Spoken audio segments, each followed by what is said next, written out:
और इस काल ने इतने ये अज्ञानी संत छोड़ दिए, ये इस भक्ति का, इस मार्ग का विरोध करने पर तुले हुए हैं, क्योंकि वो जनता के हितैषी नहीं, शत्रु हैं, शुरू से ही शत्रु का काम कर रहे हैं।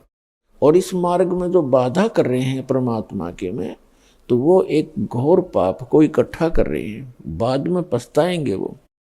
तो इसलिए आप जी का कर्तव्य बनता है कि प्रत्येक प्राणी को, अपने मित्र को, भाई को, बहन को, रिलेटिव को समझाएं, काल के जाल से निकालो उनको।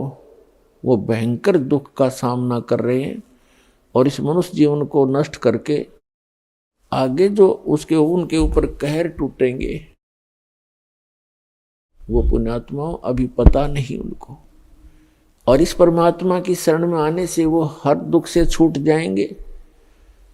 एक प्राणी को उस गलत साधना से हटाकर इस कबीर परमेश्वर के इस सत्य मार्ग से जोड़ने का इतना पुण्य है उस व्यक्ति को, जो उसको वहां से सुलझा समझा के भगवान के दरबार में ले आता है।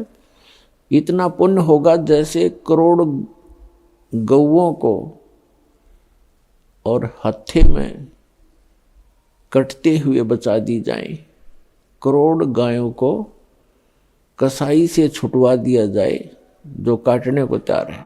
इतना पुण्य होगा उस व्यक्ति को जो एक प्राणी को यहाँ लाकर जोड़ देगा, क्योंकि उस भोली आत्मा को ज्ञान नहीं, वो फंस गया उन नकलियों के और उनको पूर्ण संत मान करके उनके चिपका हुआ है।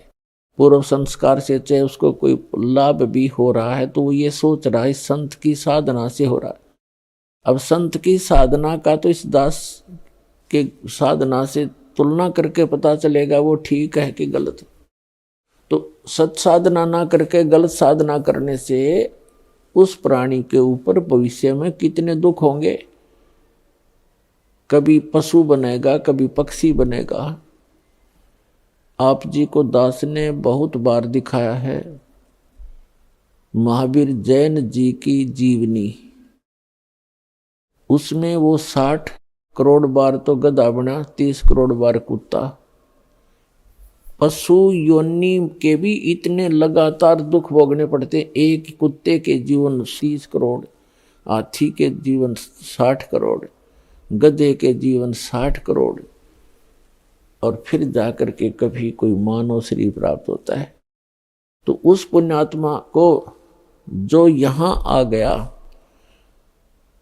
उसके ये सारे दुख मिट जाएंगे। उसका फिर पुनर्जन्म या तो होगा मनुष्य का ही, और अन्यथा वो सीधा सतलोक चला जाएगा। दो ही बात है।